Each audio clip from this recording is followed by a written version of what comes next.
Hmm. Baik, Bismillahirrahmanirrahim. Assalamualaikum warahmatullahi wabarakatuh. Waalaikumsalam warahmatullahi taala wabarakatuh. Alhamdulillah, salatu wassalamu ala rasulillah wa ala alihi wa sahbihi wa man wala khala wa la quwata illa billah.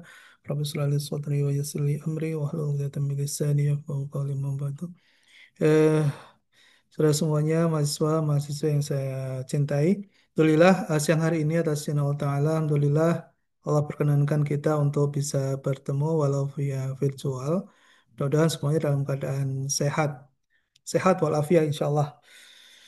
Pak Suci, Amin, amin, Pak amin. ya semuanya. Siapa lagi nih? Saya sambil melihat yang hadir ada Mana, ada Mbak Sila, ada Mas Sofyan, ada Mbak Anita, Mas Naufal Sidki, Mas Sukri, Mas Khairul, Mbak Salwah. Baik ya, terima kasih sudah berkenan hadir dan uh, bisa bersama-sama di ruang Zoom ini untuk kita kembali mengkaji dan mempelajari tentang muamalah dan ini adalah aplikasi dari prinsip-prinsip syariah yang kemudian diimplementasikan atau diaplikasikan di dalam sebuah kelembagaan yang uh, sekarang kita kenal dengan istilah Baitul Mal wa Tamwil. Bagaimana kegiatan di dalam lembaga ini melayani apa dan bagaimana akad dan prinsip syariah yang dijalankannya yang menjadi bagian dari suatu sistem keuangan syariah yang dibangun ya terutama yang kita kenal di Indonesia sebagai bagian dari literasi yang saya kira penting untuk kita ketahui karena ini adalah bagian dari syiar dari dakwah yang dijalankan oleh umat Islam um, yang ada di Indonesia untuk mengejawantah dan mengimplementasikan prinsip-prinsip syariah dalam kehidupan sehari-hari yang diimplementasikan dalam aktivitas ekonomi terutama di sektor keuangan mikro syariah. Nah, kita akan coba lihat dari sistem keuangan yang ada di Indonesia, lalu kemudian kita sedikit overview agar kita tahu gambaran umumnya seperti apa, lalu kemudian kita lebih kenali lebih dalam tentang Baitul Mal wa Tamwil, sejarahnya gimana dan bagaimana aplikasi yang saat ini sedang berjalan, gitu ya. Hmm. Secara kerangka sistem keuangan di Indonesia atau bahkan di dunia hampir sama, hampir mirip gitu. Apa yang dijalankan? Yang dijalankan adalah dalam sistem keuangan itu ada yang disebut dengan lembaga keuangan yang depository taking, ada yang non-depository taking. Artinya ada lembaga keuangan yang kegiatannya menghimpun dana dari masyarakat dan menyalurkan. Kemudian ada yang menghimpun saja atau menyalurkan saja, ya. Itu kita bisa bagi ya ke dalam aktivitas yang kita sebut dengan uh, direct financial market, ada yang indirect financial market.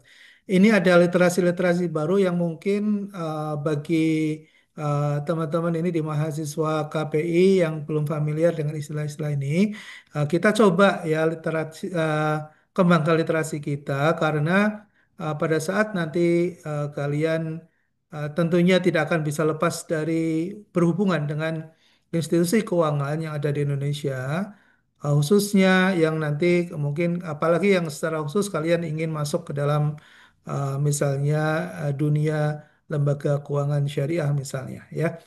Nah, lembaga keuangan syariah di Indonesia itu ada yang disebut dengan Islamic Money Market, ada yang disebut dengan Islamic Capital Market, ya. Ada Islamic Money Market dan ada Islamic Capital Market.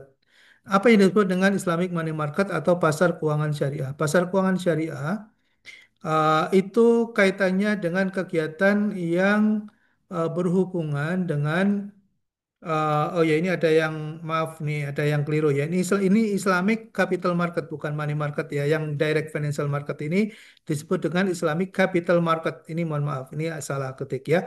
Yang indirect financial market itu disebut dengan Islamic money market, itu ada di sini.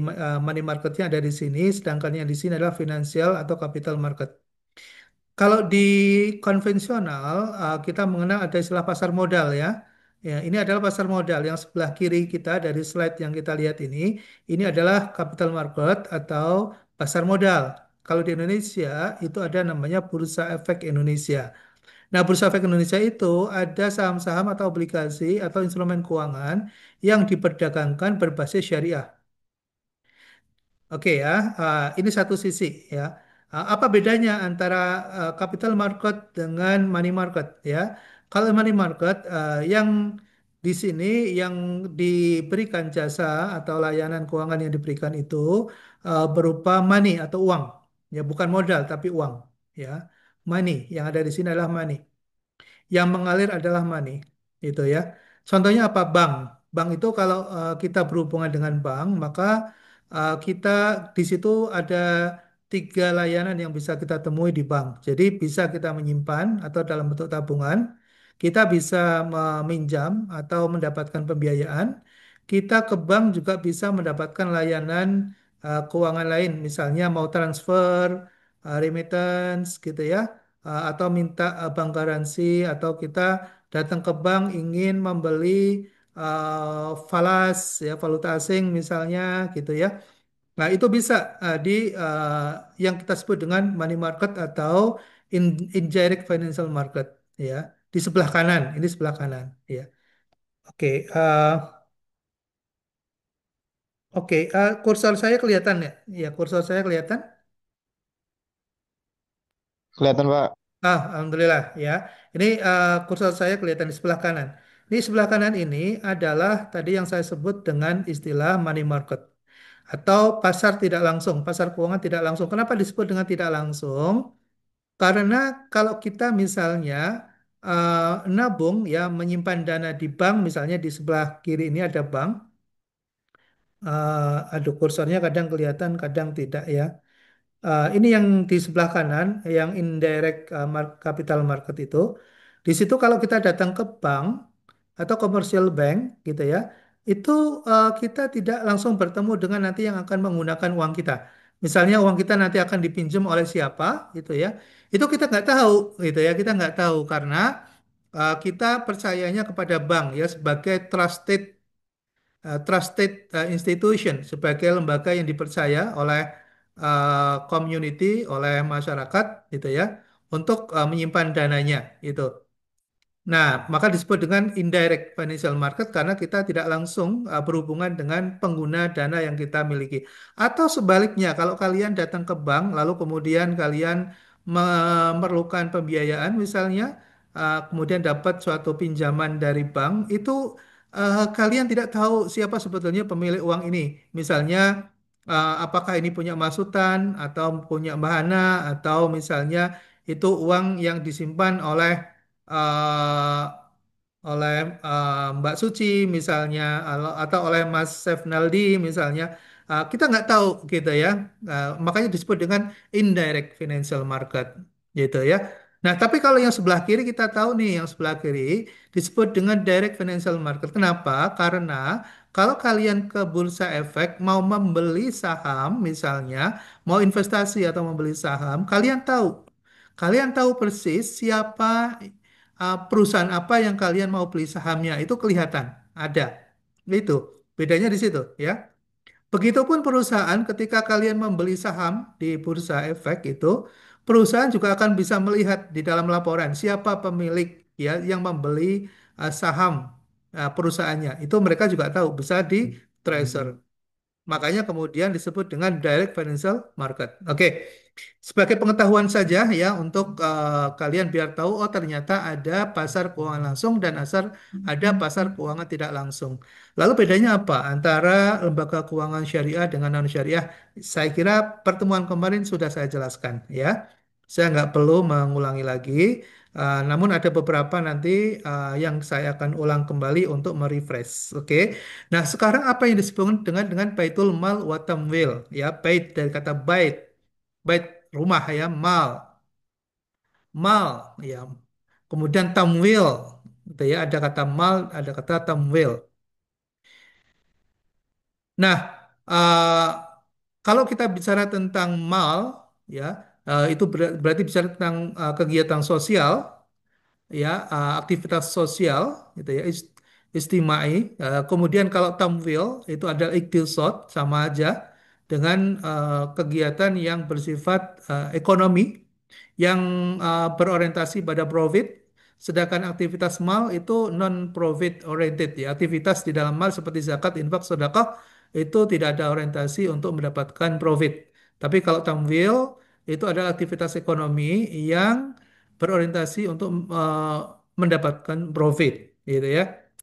Nah, eh, lalu Baitul Mal wa Tamwil ini aktivitasnya apa? Aktivitasnya seperti kita sebut dengan indirect capital market ya, indirect money market seperti yang disebutkan di atas, itu hampir sama dengan lembaga keuangan perbankan, ya sama dengan bank, sama dengan bank syariah, gitu ya. Kegiatannya apa? Kegiatannya menghimpun dana dan menyalurkan dana. Nah, menghimpunnya dengan cara bagaimana? Menghimpunnya dengan cara membuka produk layanan yang namanya simpanan atau tabungan. Ya, simpanan atau tabungan. Nah, begitupun dalam menyalurkan kita sebut dengan ada pembiayaan, gitu ya. Nah, pembiayaan itu seperti yang sudah kita jelaskan di pertemuan sebelumnya, eh, berprinsip ada tiga prinsip ya, ada tiga prinsip yang digunakan. Ada yang menggunakan prinsip jual beli, ada yang menggunakan prinsip bagi hasil, ada yang menggunakan prinsip ujrah atau sewa, ya atau sewa, dan ada yang berbasis pada fee, ya jasa. Misalnya wakalah, itu misalnya kita mau bayar listrik ya lewat bank atau lewat BMT misalnya, maka kita memberikan jasa kepada BMT atau kepada bank yang sudah memfasilitasi antara kita misalnya dengan PLN ya, kita nggak perlu datang ke kantor PLN, cukup dengan lembaga keuangan syariah, apakah itu bank syariah atau BMT misalnya atau provider yang lain gitu ya. Maka karena mereka memberikan jasa, maka kita pun memiliki kewajiban untuk memberikan fee atau semacam biaya ya, biaya jasa yang kita keluarkan untuk lembaga tersebut gitu ya. Nah, bagi bank atau bagi lembaga tersebut adalah merupakan pendapatan yang dia peroleh dari jasa yang diberikannya kepada nasabah. Nah, ini adalah suatu skema yang juga sudah pernah saya jelaskan di pertemuan sebelumnya, gitu ya. Di mana bank itu dia bisa berfungsi dalam aktivitas Tamwil sebagai manajer investasi, sebagai investor, atau dia menjual jasa keuangan. Itu ya, di sisi sebelah kiri, fungsi dari Baitu Tamwil adalah Tamwilnya itu dia bisa berfungsi sebagai manajer investasi. Kok bisa? Kok bisa BMT berfungsi atau berperan sebagai manajer investasi? Karena dia bisa mengelola dana, punya nasabahnya, ya, punya anggotanya atau punya nasabahnya. Dengan cara bagaimana? Ya, dia himpun dengan produk-produk keuangan yang dia miliki dengan menggunakan prinsip-prinsip yang tadi sudah kita kenalkan sebelumnya, yaitu dengan prinsip bisa dengan prinsip jual beli atau dengan bagi hasil, gitu ya, atau dengan jasa. Nama produknya dan akadnya kita juga sudah sempat kita pelajari sebelumnya, walaupun secara ringkas, secara cepat, ada yang disebut dengan wadiah. Wadiah itu apa? Wadiah itu titipan. Jadi kalau misalnya kalian datang ke lembaga keuangan bank misalnya, atau ke BMT, lalu menitipkan uangnya di lembaga tersebut, itu. Nah, itu bank, kalian bisa lihat ya prinsip transaksi yang digunakannya apa. Apakah wadiah? Ataukah mudharabah ataukah ijarah. Kalian bisa lihat ya. Karena masing-masing punya konsekuensi dan yang berbeda-beda. Kalau wadiah itu titipan murni ya. Jadi eh, bank atau lembaga keuangan itu tidak punya kewajiban untuk memberikan jasa kepada pemilik dana, gitu ya.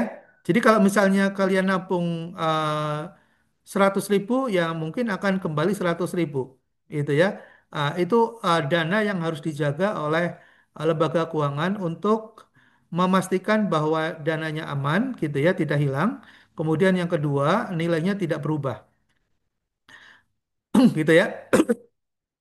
Lalu pertanyaannya, apakah menarik gitu ya titipan murni ya? Tergantung ya, tergantung kepada pemilik dananya ya kan. Ada yang tidak mau mendapatkan tambahan. Nah, itu menggunakan wadiah. Tapi bank atau lembaga keuangan yang profesional karena dana yang dihimpun tadi dikelola dan diputar dalam aktivitas keuangan dan kemudian bisa menghasilkan pendapatan atau revenue bagi bank, maka bank biasanya memberikan tambahan berupa hadiah, hadiah kepada pemilik dana tersebut. Nah, beda ya. Jadi kalau di bank konvensional itu dijanjikan persentase tertentu, gitu ya, misalnya dikasih janji 10% per tahun gitu ya dari dananya itu. Nah, itu yang namanya bunga, gitu ya. Nah, tapi di bank syariah dengan menggunakan wadiah, itu bank syariah tetap akan mengelola dan kemudian memberikan hadiah, tapi tidak dijanjikan berapa nilai yang akan diberikan berdasarkan dari tingkat keuntungan atau berdasarkan dari kemampuan dari bank tersebut dalam mengelola dana.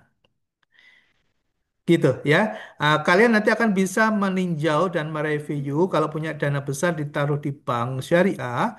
Kalau dananya mungkin misalnya kalian berharap akan mendapatkan jasa dari bank, maka yang kalian gunakan jangan menggunakan wadiah, tapi gunakan mudorobah.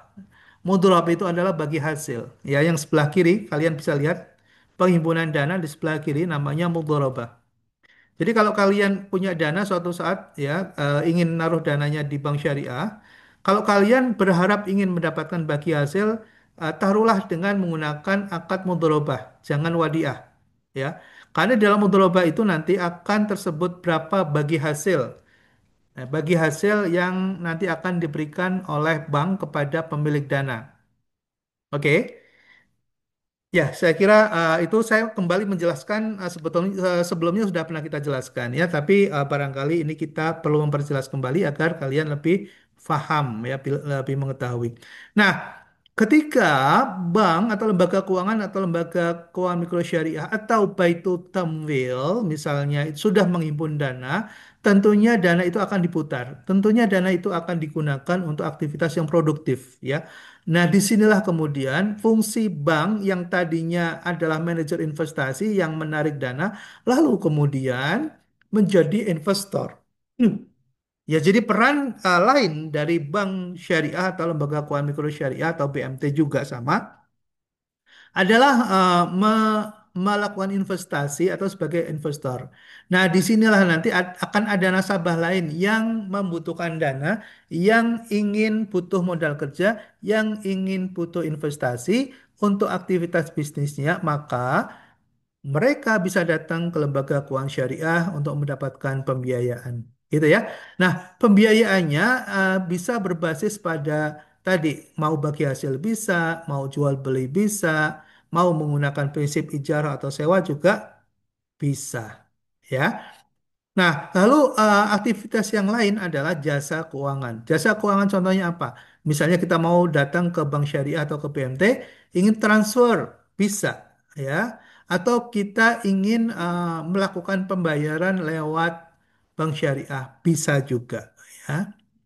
Oke, ini sebelah kanan jasa keuangan. Lalu ada aktivitas sosial yang dijalankan. Coba kalau kalian memiliki akun mobil bankingnya Bank Syariah Indonesia BSI misalnya atau Bank Muamalat, sehabis transaksi itu akan ditawari infak, akan ditawari sedekah dan atau ditawari untuk transaksi wakaf. Itu. Nah, di situ dibuka ya 1.000, 2.000, 3.000 gitu. Nah, di situ sebetulnya Bank Syariah berfungsi sebagai lembaga amil ya. Dia menghimpun dana untuk zakat, infak dan sedekah. Nah, itu dana yang dihimpun dari aktivitas mal itu tidak boleh digunakan untuk membiayai aktivitas produktif, ya tidak bisa digunakan oleh bank atau lembaga keuangan syariah yang lain seperti LKMS misalnya untuk mendanai pembiayaan-pembiayaan komersial. Itu nggak boleh. Tapi itu akan dialokasikan dan distribusikan karena berasal dari sumbernya sumber sosial atau mal, dari zakat infak dan sedekah ataupun wakaf, yang akan disalurkan kepada mustadafin, ya kepada mereka yang punya hak untuk mendapatkan dana-dana sosial ini. Begitu. Lalu pertanyaannya, apakah nanti bank syariah itu jujur ya? Dia menghimpun dana yang berasal dari sumber komersial, ada juga dana yang dia himpun dari sumber-sumber sosial. Apakah nanti mereka jujur akan menggunakan dana itu sesuai dengan amanat dari para pendananya gitu ya? Insya Allah akan jujur. Kenapa? Karena di dalam bank syariah atau lembaga keuangan syariah itu ada yang namanya Dewan Pengawas Syariah. Ada namanya DPS. DPS itulah nanti yang akan mengawasi secara cermat, mengevaluasi dan melakukan audit syariah. Apakah dana-dana tadi digunakan sebagaimana mestinya atau tidak? Ya, jadi ada namanya DPS, Dewan Pengawas Syariah. Kalau di bank konvensional tidak ada, di lembaga keuangan konvensional tidak ada yang namanya DPS. Berikutnya, ini sebetulnya juga sudah kita pelajari sebelumnya ya. Tapi kembali saya ulang agar kalian mungkin nggak sempat mencermati atau perlu pendalaman lebih lanjut. Oke, ini adalah skema pada saat penghimpunan dana, yaitu menggunakan tadi kita contoh ada wadiah, ada mudharabah, ada ijarah gitu ya. Lalu di pooling oleh bank ya, di pool atau dikumpulkan atau dikolek ya, dikumpulkan, digather jadi satu. Lalu kemudian disalurkan dalam bentuk pembiayaan, dalam bentuk bagi hasil prinsipnya atau jual beli atau sewa. Lalu dari hasil bagi hasil itu akan dibuat yang namanya tabel proporsional bagi hasil yang nanti akan dibagikan kepada pemilik dana yang ada di sini ya pemilik dana dan akan dibagikan kepada bank sebagai pengelola atau mudharib gitu ya. Jadi disitulah bagi hasil nanti akan dilakukan. Lalu kemudian ada yang prinsipnya jual beli. Kalau jual beli berarti bank punya margin ya, bank mendapatkan bagian dari margin. Lalu kemudian kalau menggunakan prinsip sewa maka bank punya hak untuk mendapatkan uang sewa ya dari aset yang disewakan kepada para nasabahnya. Lalu kemudian dikumpulkan kemudian didistribusikan gitu ya di sini ada distribusi bagi hasil untuk masing-masing orang per orang itu berapa. Makanya di bank syariah atau di lembaga keuangan syariah itu teknologi sangat membantu sekali karena bagaimana kita bisa membayangkan untuk menghitung kalau misalnya ada 1 juta nasabah misalnya tidak menggunakan suatu aplikasi teknologi tentu sangat sulit sekali ya untuk menghitung berapa per uh, per akun ya dari nasabah yang dimilikinya itu yang kemudian akan didistribusikan dari keuntungan kepada masing-masing pihak. Nah, inilah yang di dalam Islam yaitu teknologi menjadi bagian yang tidak bisa juga terpisahkan ya dalam kehidupan masyarakat Muslim. Nah, berikutnya adalah tadi ada jasa-jasa yang diberikan oleh bank dan bank mendapatkan fee dari para penggunanya, lalu kemudian juga akan didistribusikan sebagai pendapatan fee yang diperoleh dari nasabah. Oke, yang di bawah ini. Nah, kita kembali lagi ke Baitul Mal wa Tamil. Jadi, Baitul Mal wa Tamil ini muncul dari aktivitas mahasiswa dulu ya, dari aktivitas mahasiswa di Bandung ya di ITB. Waktu itu kajian-kajian di apa Masjid Salman cukup marak ya. Dan sebetulnya tidak hanya di Bandung ya di ITB tapi di kampus-kampus terutama di kampus-kampus umum negeri ya seperti UGM, di UI gitu ya, di IPB gitu mereka sangat bergiat sekali melakukan kajian. Uh, Tahun 80-an, tahun 90-an kalau kita kebetulan waktu itu saya juga masih menjadi mahasiswa. Jarang sekali ada orang yang menggunakan jilbab ya. Mahasiswa pakai jilbab itu jarang sekali ya, satu dua gitu. Nah, disitulah apa namanya syiar Islam marak sekali terutama di sekolah-sekolah umum ya, terutama di perguruan tinggi umum, bukan di perguruan tinggi agama justru marak melakukan berbagai kajian. Nah, termasuk juga kajian keislaman tentang ekonomi syariah itu. Nah, yang belajar di situ justru bukan dari Fakultas Agama Islam gitu ya. Kebanyakan mereka adalah sekolah-sekolah umum, ya ada yang dari matematik, dari fisik, ada yang dari MIPA, ada yang dari teknik gitu yang mempelajari tentang Al-Islam dengan sangat luar biasa ya.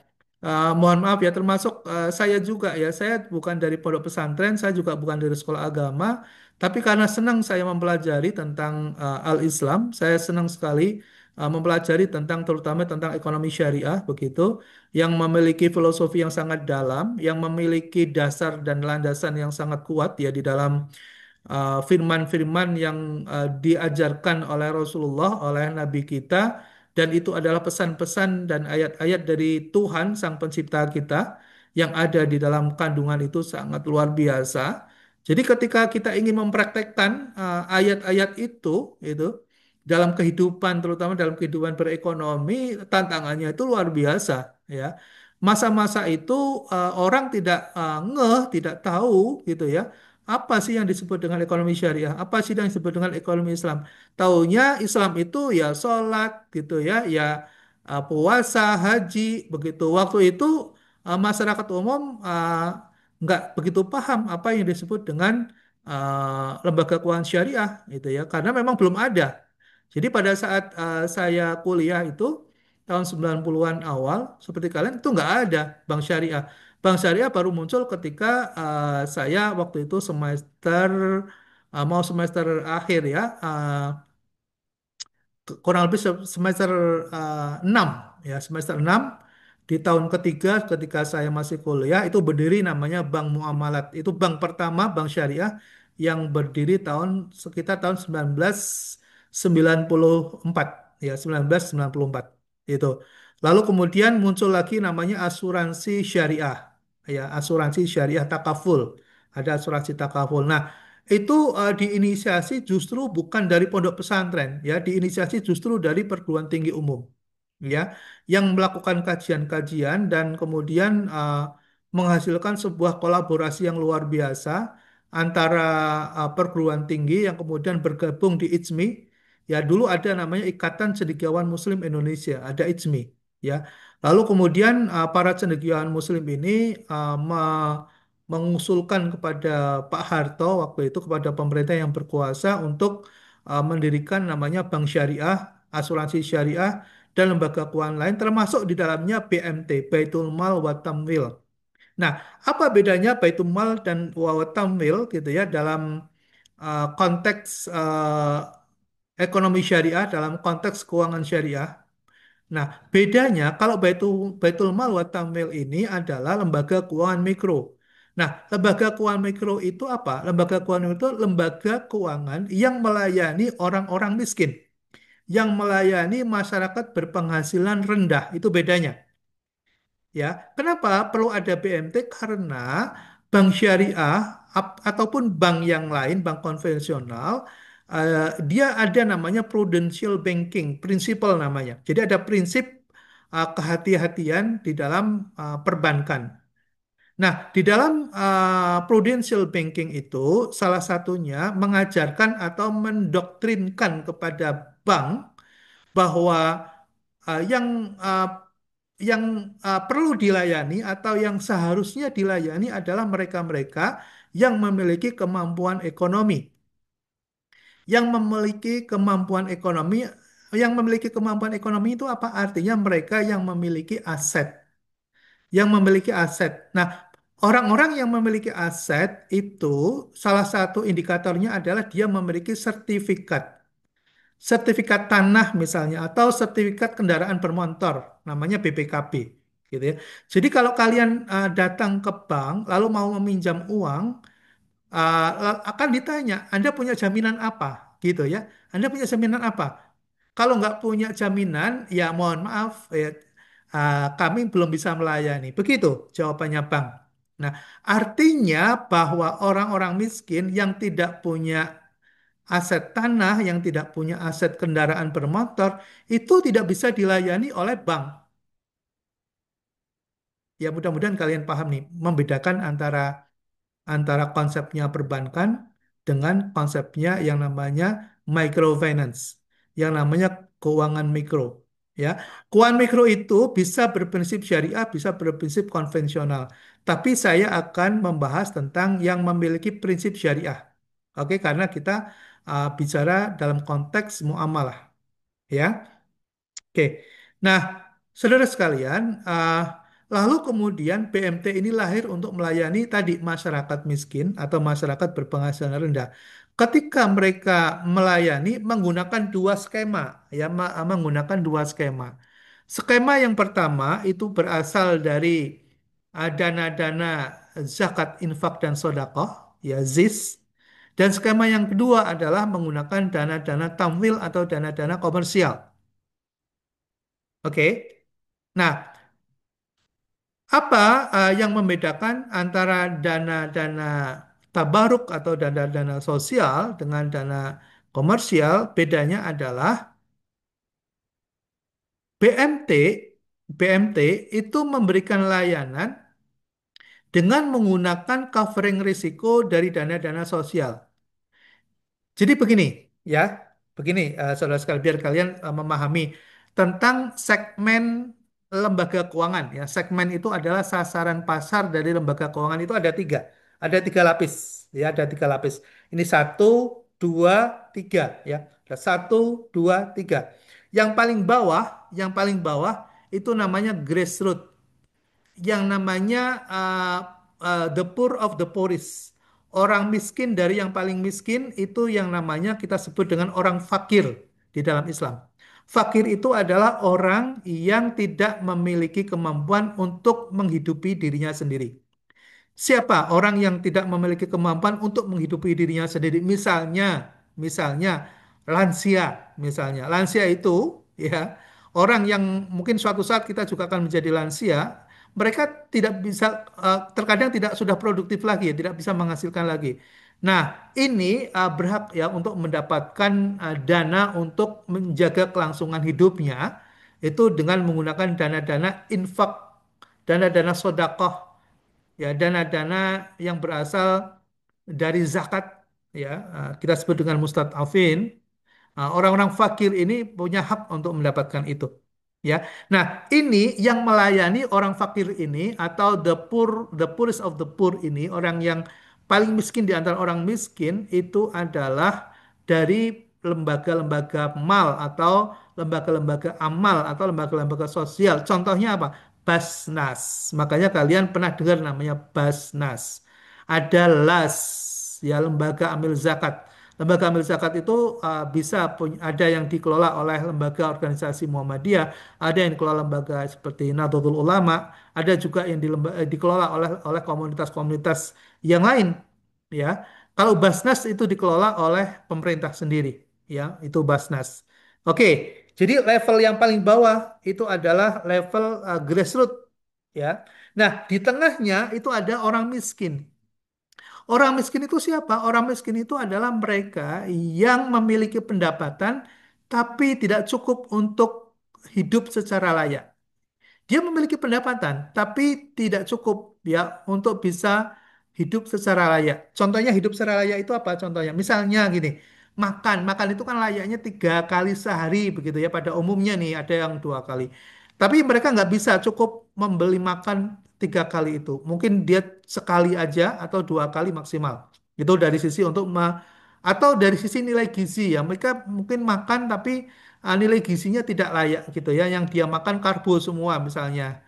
Ya tidak ada proteinnya misalnya. Ya tidak ada elemen lain yang membantu untuk dia bisa hidup secara wajar dan sehat. Ya itu orang-orang miskin ya. Lalu kemudian ciri yang lain orang miskin itu apa? Dia tidak bisa memiliki kebutuhan pokoknya. Misalnya apa? Memiliki papan ya, tidak bisa punya rumah. Ya, rumah mungkin hanya sekedar dia bisa hidup saja dengan menyewa atau hidup numpang di tempat orang dan sebagainya. Ya, dan tidak memiliki aset, gitu ya, orang miskin, ya dia tidak hidup secara layak. Nah, tapi dia bisa berproduksi secara ekonomis karena memiliki tenaga, karena memiliki kemampuan untuk bisa bekerja. Nah, orang-orang seperti inilah yang kemudian perlu diangkat, perlu difasilitasi agar dia bisa menghasilkan secara lebih produktif lagi, misalnya bisa jualan gitu ya. Nah, orang-orang miskin ini kalau datang ke bank pasti akan diusir gitu ya, nggak akan dilayani gitu ya. Kenapa? Karena dia tidak punya syarat-syarat untuk bisa mendapatkan pinjaman ke bank. Terus pertanyaannya, siapa yang akan melayani mereka? Mereka inilah yang kemudian dilayani oleh Baitul Tamwil, ya Baitul Mal wa Tamwil ini atau Baitul Tamwil ini. Itu. Nah, kenapa? Karena di dalam Baitul Mal wa Tamwil itu dia prinsipnya adalah pemberdayaan. Prinsipnya adalah pemberdayaan.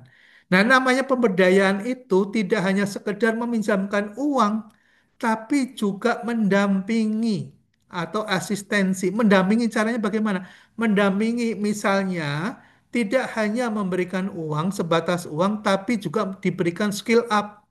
Gimana caranya bekerja, gimana caranya berjualan, gitu ya.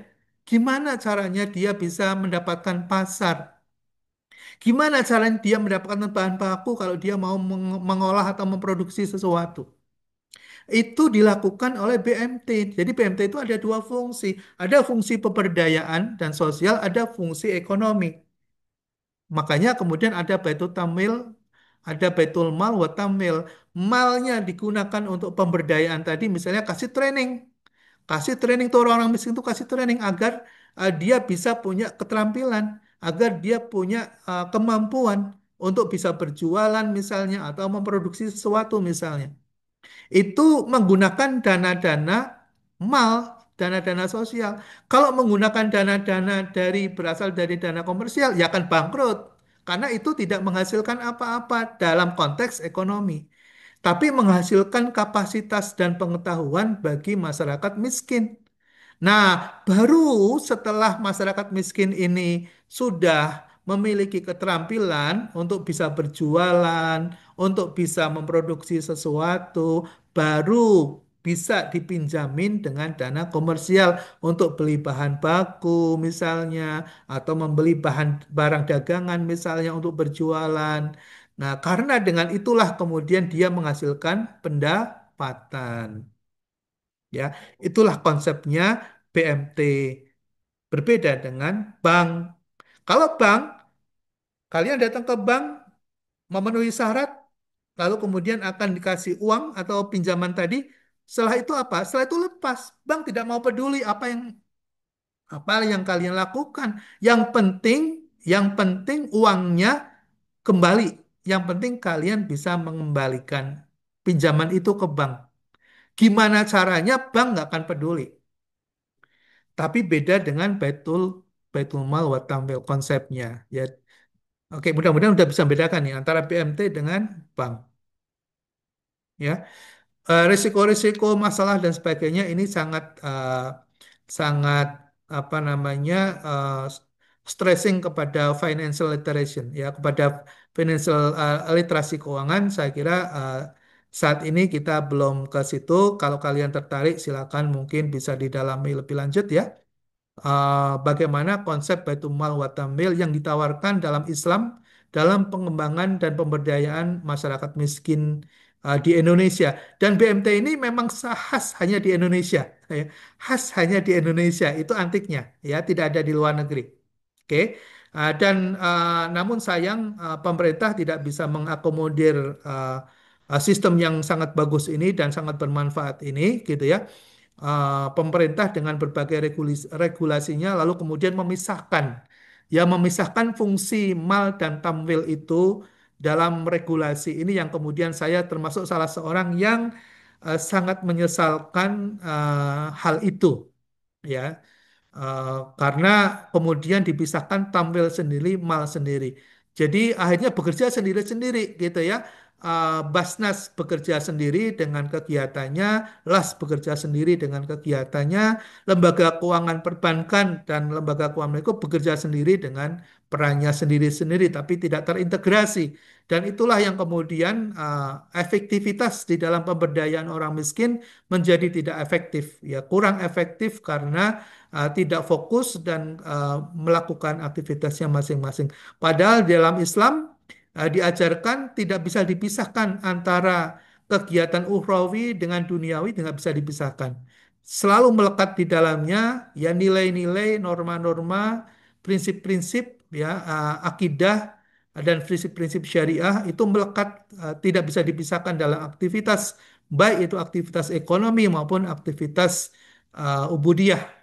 Bagaimana cara kita berinteraksi dengan Tuhan dan Sang Pencipta maupun kita berinteraksi dengan sesama manusia tidak bisa memisahkan dan tidak bisa memisahkan nilai-nilai itu sepanjang kita punya keyakinan sebagai seorang Muslim bahwa kita membawa suatu misi ya suatu mission di mana nilai-nilai kemanusiaan, nilai-nilai ketauhidan ya nilai-nilai kejujuran, nilai-nilai keadilan, nilai-nilai amanah, nilai-nilai tablik dan syiar itu selalu melekat pada dalam diri kita. Kita nggak bisa memisahkan itu dalam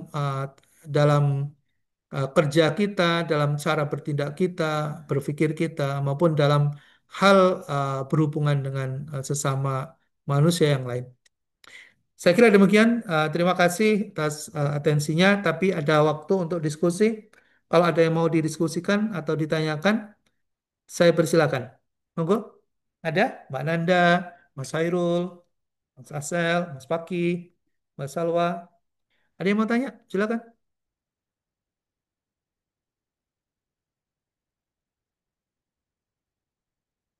Apakah terlalu cepat?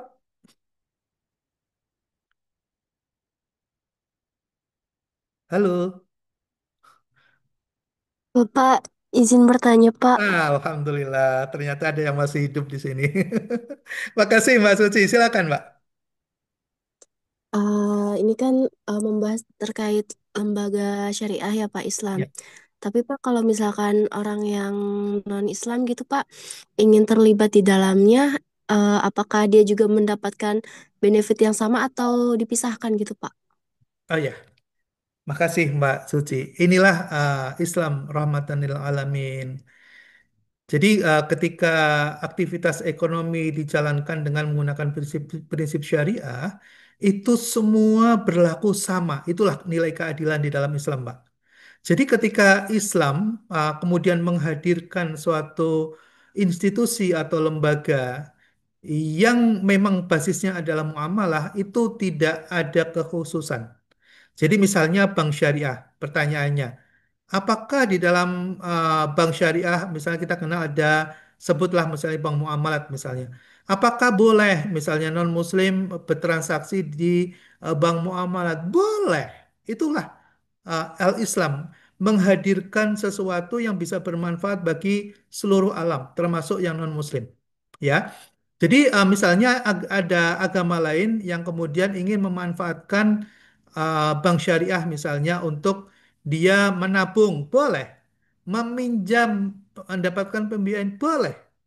Menggunakan jasanya untuk transfer, boleh. Boleh, Mbak. Ya, itulah Islam. Jadi ya, menghadirkan sesuatu konsep dan institusi yang bisa melayani untuk semua umat di dalam kegiatan muamalah. Cukup, Mbak Suci? Baik, Pak, cukup. Terima kasih. Ya, terima kasih. Sami-sami. Ada lagi, silakan kalau ada yang mau bertanya. Kayaknya kita pertemuan terakhir ya untuk perkuliahan karena nanti eh, pekan depan kita sudah akan ujian ya. Mas Sairul, ada yang mau tanya Mas Sairul? Iya Pak, saya Izin mau. bertanya, Pak. Oh ya, Mbak Ana, punten, ini ada Mas Sairul yang kayaknya sudah mau bertanya. Nggak Silakan Mas apa Pak. Sairul, nanti lanjut ke Mbak Ana. Ya, Pak, ya Mas Sairul, mangga, mangga Mas. itu Pak, saya cuma mau nanya yang masalah akun saya aja Pak. Oh, akun ya, Iya, Mas Hairul Milki, akunnya belum bisa digunakan ya? iya Pak. Aduh, bentar Mas, saya catat dulu karena kalau saya nggak catat, saya lupa lagi. Waduh. Udah berapa lama Mas nggak ikut itu mengisi tesnya? Dari sebelum UTS Pak, udah nggak bisa login. Mas Hairul Milki belum bisa login. Oke. Ada lagi nggak yang masalah dengan akun selain Mas Hairul? Saya Bapak, Mbak Nanda Kurnia ya? iya Pak, hampir sebulan Pak saya nggak bisa masuk. Mbak Nanda Kurnia hampir sebulan yang lalu ya. OTS masih bisa ikut? OTS? UTS masih bisa kok Pak waktu itu. Itu terakhir, tapi setelah UTS sudah nggak bisa Pak. Oh, oke, baik. Nanti kita cari solusinya ya. Makasih Mbak Nanda. Ada lagi? Kalau Mas Abid sudah ya, Mas Abid ya. Oh, Mas Abid kelihatannya udah terlempar keluar ini. Oke, oke, makasih. Kita boleh lanjut. Tadi ada yang mau bertanya, Mbak Hana. Silakan Mbak Hana.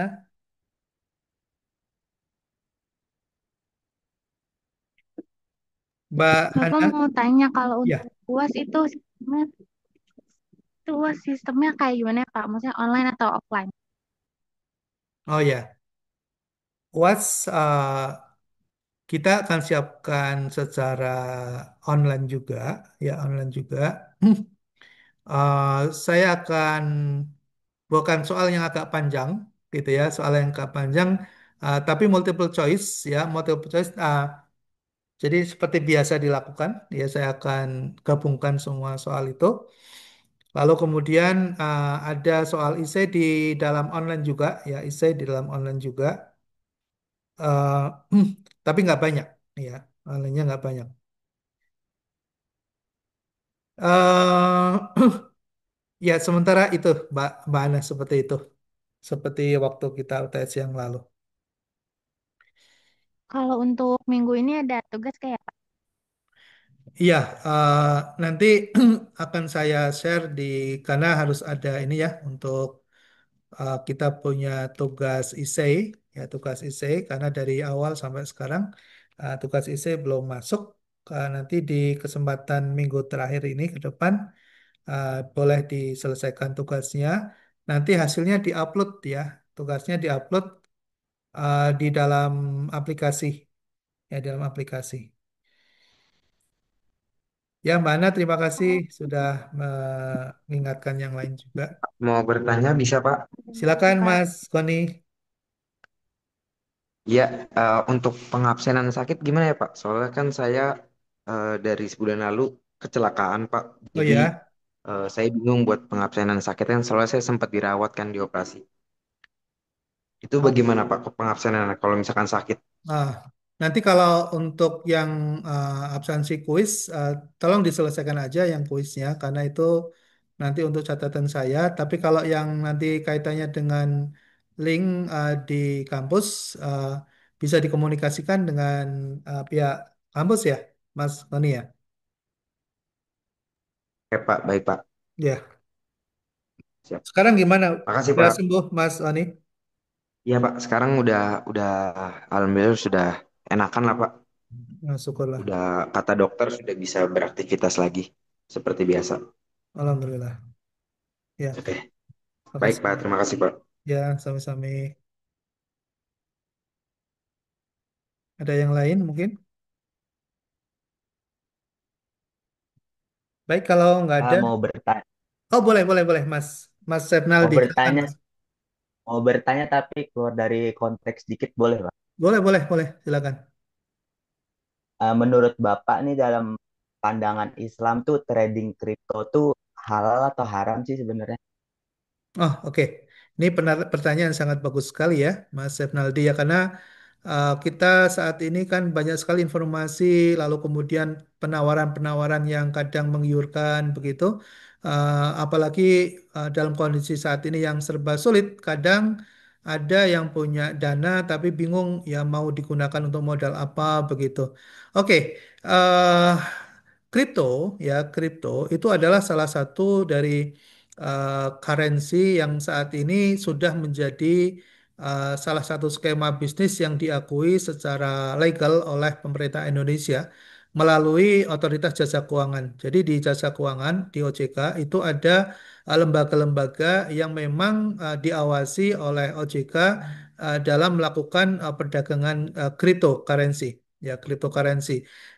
Nah, kalau secara ini yang perlu kita agak berhati-hati gitu ya, berhati-hati.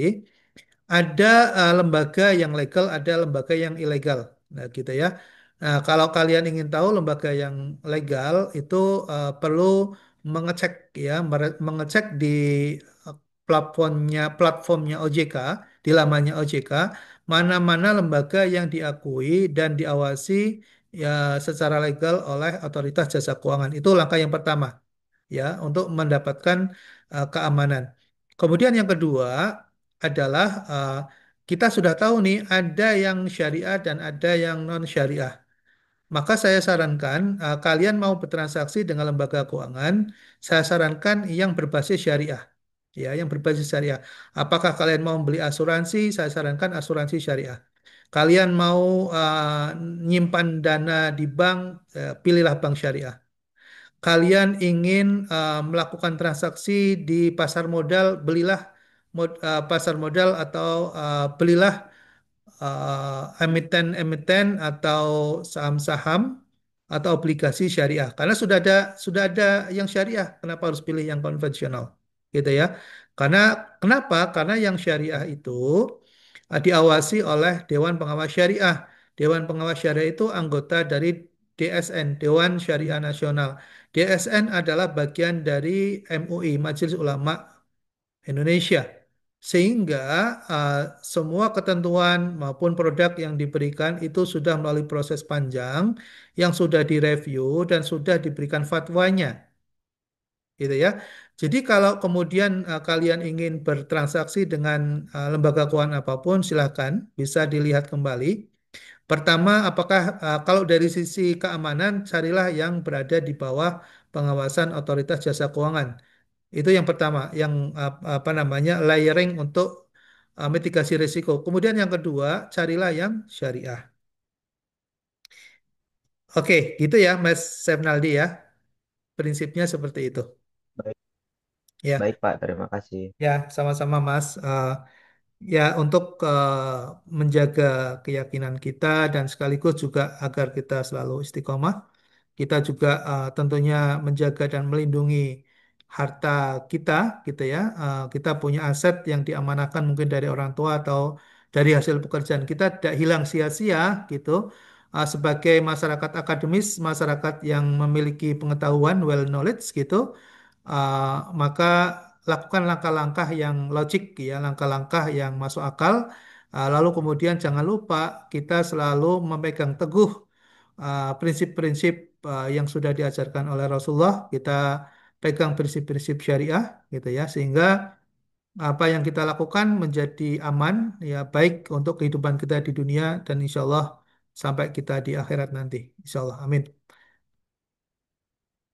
Saya kira demikian ya. Terima kasih. Kalau tidak ada pertanyaan yang lain, boleh saya ambil gambar, bisa on cam kan dulu. Eh, Ini pertemuan terakhir masalahnya, jadi biar ada fotonya dan saya bisa tahu nih mana yang ikut kuliah, mana yang enggak. Ya, makasih yang sudah berkenan untuk membuka kameranya. Ada Mas Goni, ada Mbak Salwa, ada Mas Sultan, Mas Hairul, Mas Fakih, Mbak Sila, Mas Sokri ada nih Mas Sokri.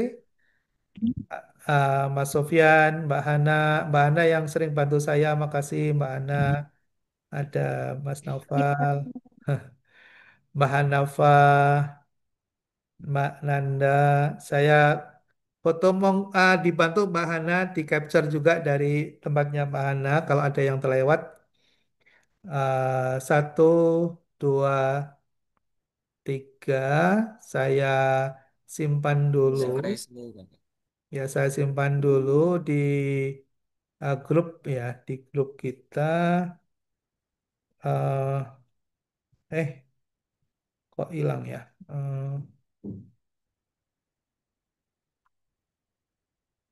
Oke, grup kita itu AIK ya, AIK 2, Maaf AIK. Bapak, saya ya Sukri nggak bisa buka kamera. Oh ya, nggak bisa ya Mas.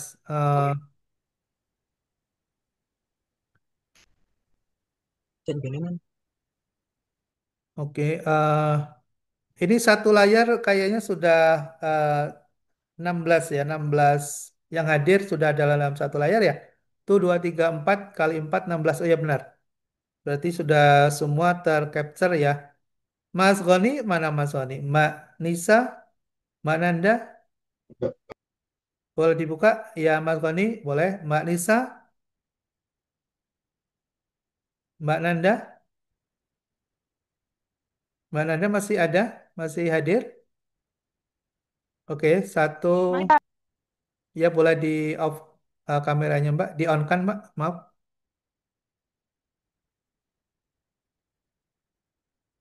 Oke. eh Terima kasih sudah tercapture semuanya. Nanti Mbak Ana bisa bantu hasil capture-nya juga sebagai dokumentasi kita semuanya. Kita boleh akhiri ya. Saya mohon maaf kalau selama perkuliahan ada yang kurang berkenan. Mungkin eh, nggak bisa hadir secara offline juga. Ya, cuma berapa kali kita ketemu. Mudah-mudahan tidak mengurangi substansi dan materi kita. Mudah-mudahan manfaat walaupun tidak seberapa. Terima kasih. Mudah-mudahan hasilnya juga baik semuanya, insya Allah. Kita bisa tutup dengan kafaratul majlis. Bismillahirrahmanirrahim. Subhanakallahumma wa bihamdika. Asyhadu an la ilaha illa anta astaghfiruka wa atubu ilaik. Alafu minkum. Assalamualaikum warahmatullahi wabarakatuh. Waalaikumsalam Waalaikumsalam warahmatullahi warahmatullahi Terima wabarakatuh. kasih semuanya. Makasih, Pak. Makasih. Makasih, Pak. Ya, sama-sama. Makasih. Kita live ya.